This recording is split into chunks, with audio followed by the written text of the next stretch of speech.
Welcome to another edition of Stockwatch, and as we kick off the end of the trading week, we're just hearing a few rumours coming out of Apple that they have told their corporate staff to not come back to the office until an undetermined date.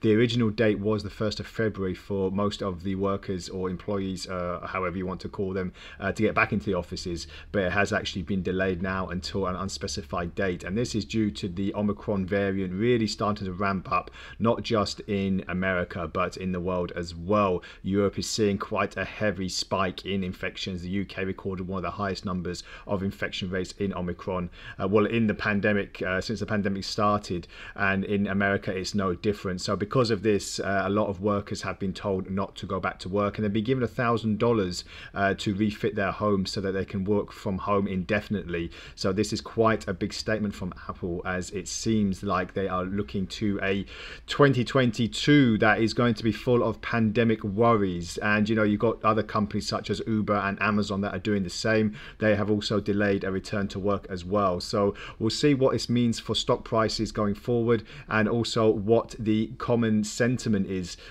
throughout all these big tech companies. You know, Tim Cook did speak out yesterday, sent a memo to the staff to say this. So we'll see how it plays out in the next few trading sessions, and obviously as we get into the back end of the year as well. So Apple yesterday did take a little bit of a move to the downside, you know, upon this news. It does mean that sentiment has kind of shifted after these record spikes again and again on Apple since the beginning of the year. And actually, you know, we had a little bit of a downturn when the second wave was beginning, but since then, as you can see, we've just seen this kind of, you know, you could say it's a hummingbird scenario, but at the last leg it has really pushed higher. So it is looking very, very big for Apple in the near term at least, but we'll see if we're going to have a little bit of price action to the downside in the next few trading sessions.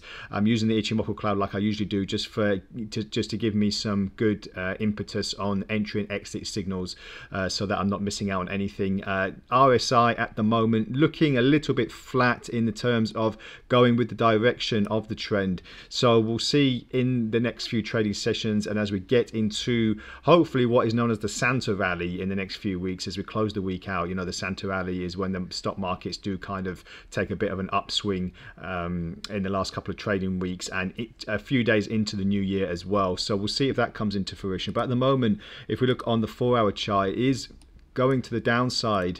And I'll just zoom in for a little bit better clarification, just remove these drawings for you. So yeah, it's looking like prices are going to start moving a little bit lower, and if this does happen, then we'll just look at engulfment and the top border pierce of the Ichimoku cloud as well. So this will be quite significant if it does do that, because we'll see that prices are starting to pull back slightly. But in the near term, let's just also take a look at Amazon. I said near term, but let's take it to the daily chart first of all. And as you can see here, very, very nice ascending channel. It's very slight, but it is still ascending, and we are looking now at another push.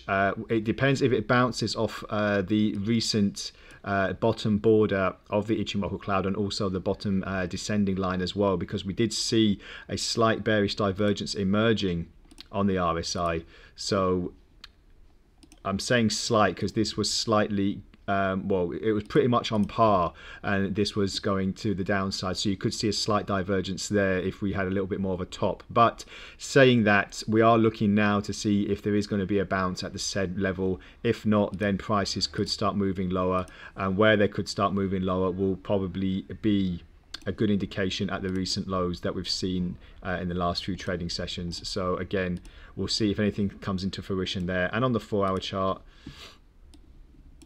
again, just seeing what the potentials are. We're trading below the Ichimoku cloud at the moment, so this could be a very, very good sign that we could see some pressure and firmness at the top, the bottom border of the cloud, roughly around this area. But there is cause for hope for bulls, especially because if we do pierce this particular region, then a move to the upside is most probably likely. So just keep an eye on all the big tech firms, all the big stocks as we head into the last couple of weeks of the year, and to see if there's going to be any kind of rally in the Santa period.